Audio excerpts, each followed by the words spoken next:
Man, listen. So I'm sitting here. Well, I was just sitting. I went to go visit somebody, and I was having a conversation with them about some personal stuff, but we ended up talking about some of their stuff too, right? And so I noticed a pattern because every now and then they will call me and ask me for my opinion on their hair or how something looked on them when I saw them. But today the conversation was about their career and like what they feel like, to strive to accomplish, things that they feel like they haven't accomplished or where they should be or that they didn't get done, etc. And I noticed a pattern. I'm like, do you realize, like, even though you like your hair a certain way, you like the outfit that you had put on that day, God had given you certain gifts and told you certain stuff, and you knew from your conversation with God that you telling me you had with God, that you had certain characteristics or certain knowledge of certain stuff for a reason. And in each one of those areas, you questioned yourself because somebody else had an opinion on it. And the person was just like, yeah, well, but they kept making excuses. And so I'm just listening to them like, you should really think about how you're letting other people, like the pattern of you letting all these other people have an impact on what you already know, what you already think, what you already feel. And it's making you question and then ask other people to verify if it's really good enough, or if you really did that right, etc. Because somebody else told you that they didn't like it or you should change this, etc. And while we sitting there talking, a song just started playing in my head. So while we were talking, I typed the name of the song in so I wouldn't forget.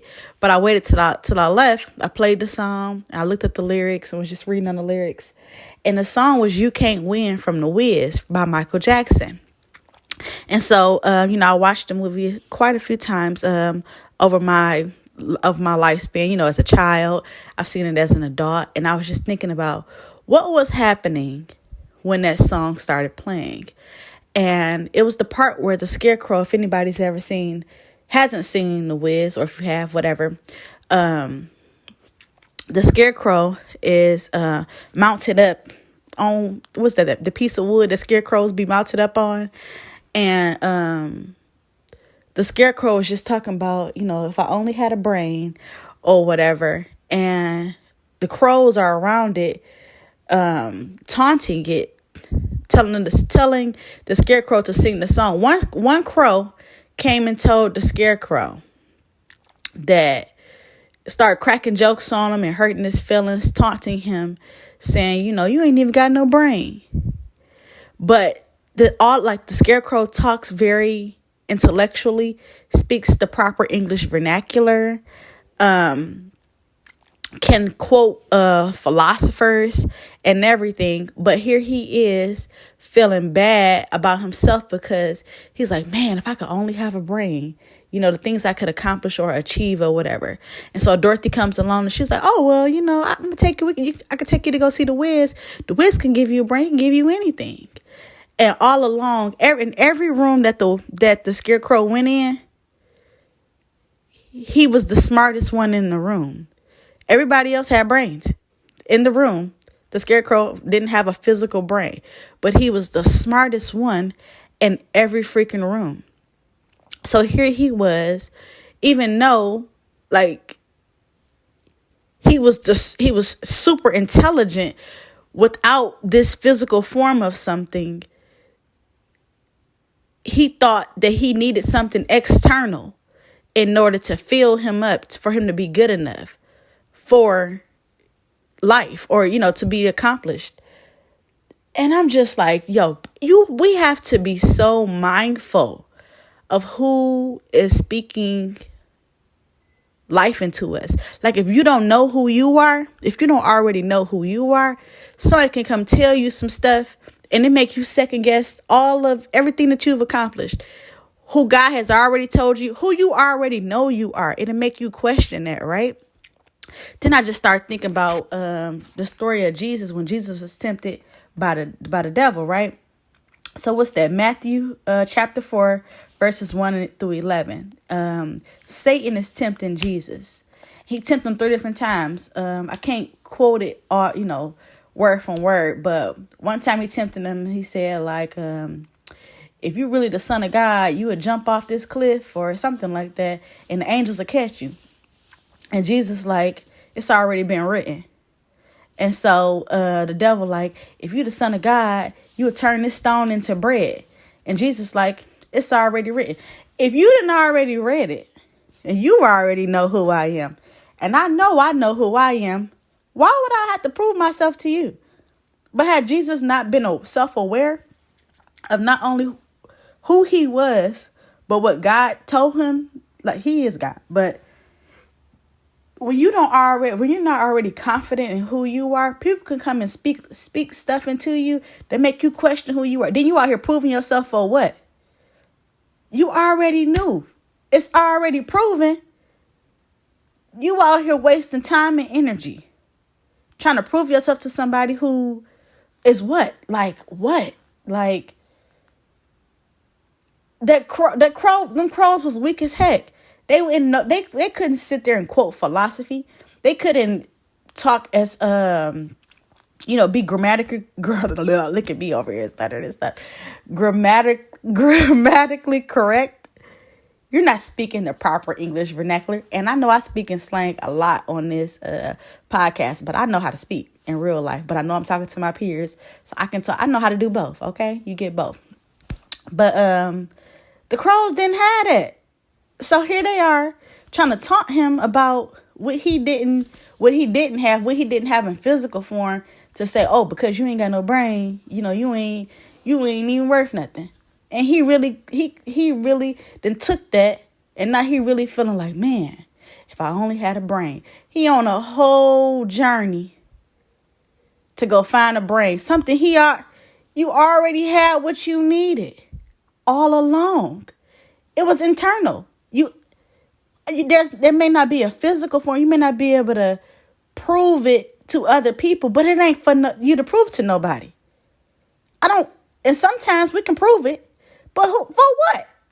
For what? Why am I proving that? It's like making me think about something. Oh, Lord. A couple months ago, I told somebody that I was capable of something. I'm going to say it like that so I can sugarcoat it a little bit. I was capable of something that was very supernatural, right? And they're like, oh, well, prove it.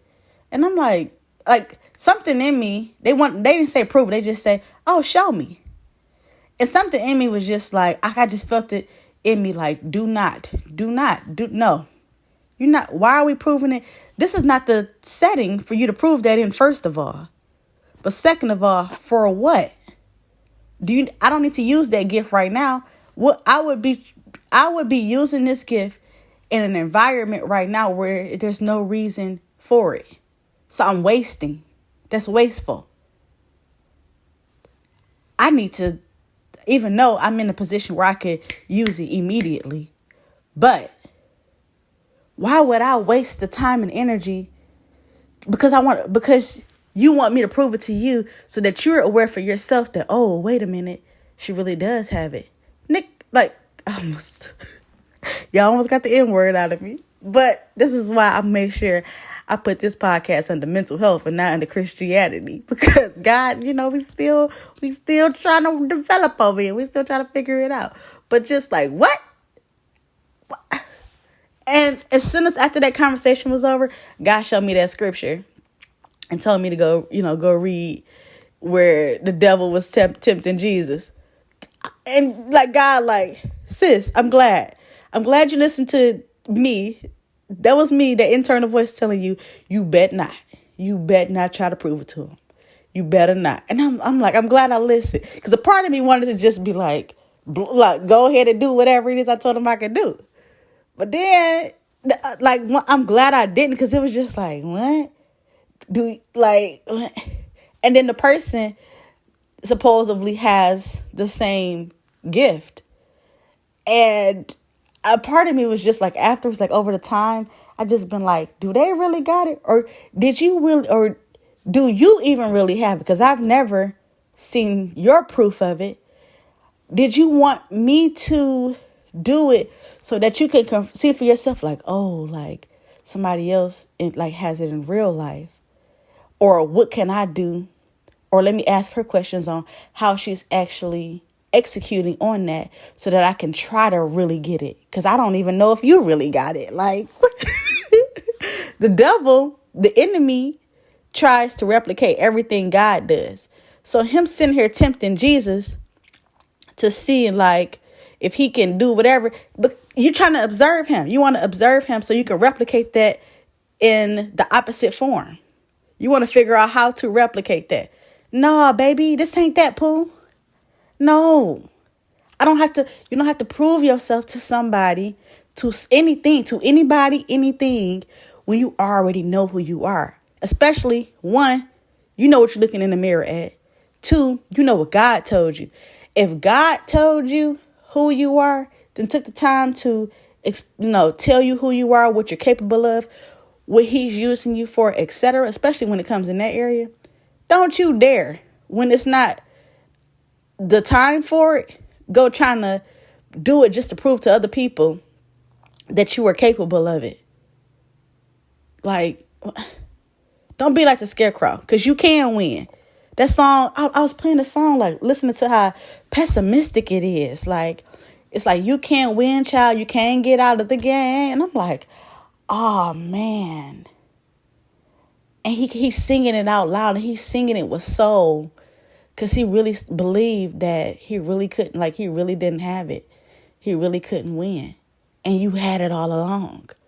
Don't let nobody tell you or convince you. When I was talking to the person, I'm listening to them, I'm like, you said what? Like, one, I can sit here and tell you in each one of them areas that your hair looked good. Oh, that outfit looked really good on you. Or you're the best teacher, nurse, whatever it is that I've ever known. But I can keep telling you that. And no matter how many times I tell you, the whole world can tell you that one person told you. And it only took one person to make you second guess it. So no matter how many of us agree that what you see, what you've done, what you've accomplished is amazing, if you believe what that one person tell you, then that says everything about you. There's nothing we could, if you have, like I said before, I've said on a previous episode, if your cup is not full, if you have not filled it up for yourself and built confidence in the area for yourself, knowing who you are, what you're capable of, etc., you get somebody mixed there's something in there, and it's not even in its rare form anymore. You mixing some stuff into your cup that don't even belong. Make sure you are whole within yourself. Don't start waiting for other people's opinion. That's extra. That ain't what? Man, we got to be more mindful. Because I've been there before at different times where I could feel like I laid my hair out.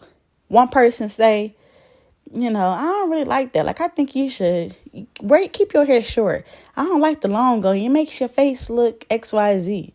And I go to somebody else, what you think about my hair? Like, you don't like it? When I should have just left it at that. So another little funny little thing that just happened tonight.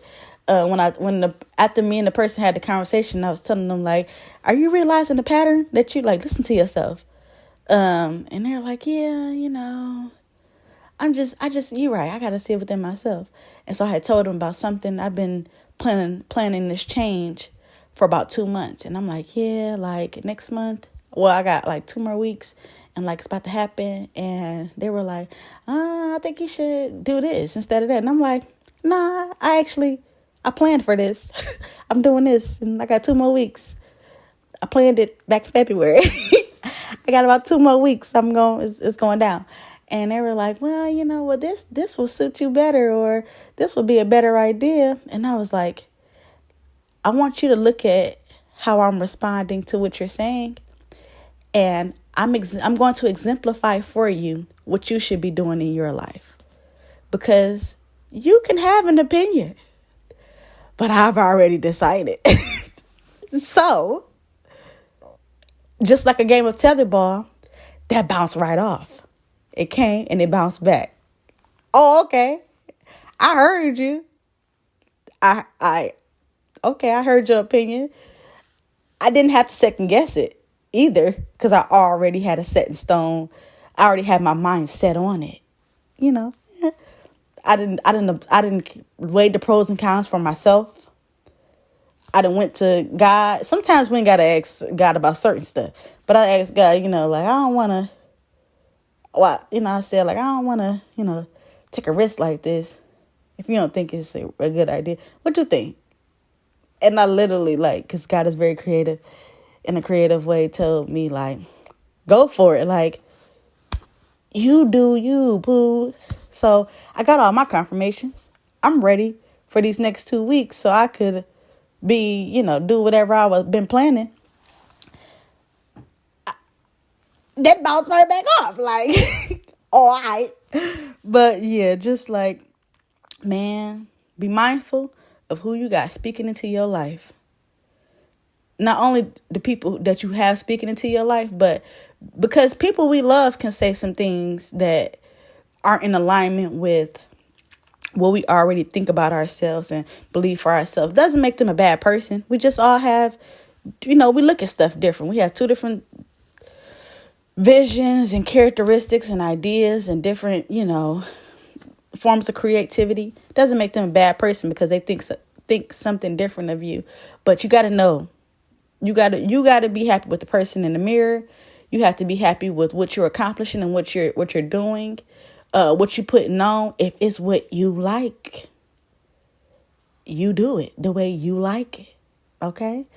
I just thought about something else. One more thing, y'all, because I don't really like doing long episodes. I went hiking on Sunday, and I live in, what is this called? The boondocks, suburbs, whatever. And I've been wearing these 3 color purple braids. These 3 silly braids since about Friday, right? I washed my hair and I plaited these 3 silly braids in my head. So when I went hiking on Sunday, I'm like, because the plan was, when I actually go out, going straighten my hair or whatever and wear it straightened or whatever. But I'm like, I'm not about to straighten and go hiking. Like, I don't have my hair is not, I have 4C kinky hair. It's going to kink back up as soon as it starts sweating. It was like 80 degrees outside. So I'm like, I'm wearing these 3 plaits. And the people who are going to be on this hiking trail with me, they don't look like me. Like, they don't know nothing about this hair or nothing. They're not going to be and even if it was people that look like me, it's mine. It's my thick, full head of hair that's plaited. It's mine. I own it. I was born with it. Like, it's grown from my scalp. So I can embrace it. But anyways, went hiking. And while I was on the hike, I was, in communication with God. And I was reading this scripture while I was walking. And I was deep into the scripture because God had just told me something that hit me like a wrecking ball. So I'm like, hold on, let me read this a little more in depth, because you telling me some stuff that I wasn't prepared to hear today. And while I'm reading it, I see my reflection in my phone, and I can see my edges. So I'm like, woo, child, like them edges my hair was slick, nice and flat, and my little bit of a baby hair. I don't know if it's called baby hairs, but it still looked real nice and neat. But now it's done start poofing, it's done start rising. So I was like, woo, child, let's hurry up and end this hike, get on back home, and tie your head back up like late or whatever. Just making a joke to myself. And while I was doing it, and I saw the reflection of myself in my phone, there was a couple behind me who didn't look like me. And the guy must have said something under his breath, because the girl was like, oh my God, why would you say that? Let's walk around.